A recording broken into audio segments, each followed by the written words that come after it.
We're late, Rob said with a grin. Aye, His Excellency and the Admiral were long-winded. Struan stared at the island for a moment. Then he motioned to the boatswain. Cast off! Go ashore, Mr. Mackay. Aye, aye, sir. At long last, Tai-Pan? Rob said. Tai-Pan was Chinese for supreme leader. In a company or army or fleet or nation, there is only one such man, he who wields the real power. Aye, Struan said. He was Tai-Pan of the noble house. Chapter 1. A pox on this stinking island, Brock said, staring around the beach and up at the mountains. The whole of China at our feet, and all we take be this barren sodding rock. He was standing on the foreshore with two of his fellow China traders. Scattered about them were other clusters of traders and officers from the expeditionary force. They were all waiting for the Royal Navy officer to begin the ceremony.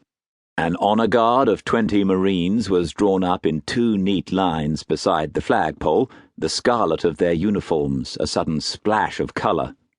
Near them were the untidy knots of sailors who had just fought the flagpole into the stony soil.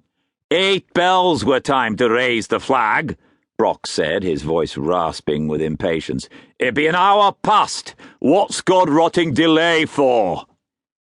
It's bad just to curse on a Tuesday, Mr. Brock, Jeff Cooper said.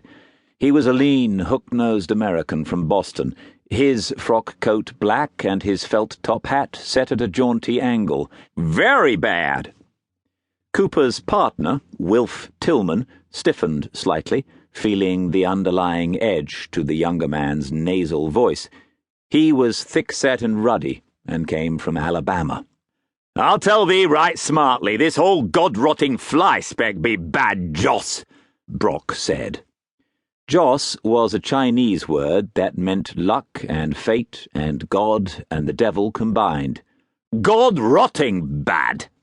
It better not be, sir, Tillman said.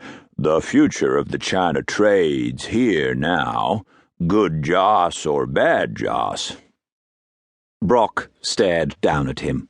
Hong Kong's got no future. It's open ports on the China mainland we be needing, and you knowed it, by God.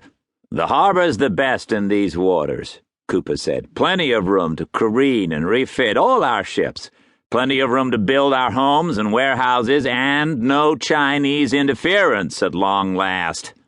A colony's got to have arable land and peasants to work the land, Mr. Cooper. And revenue, Brock said impatiently.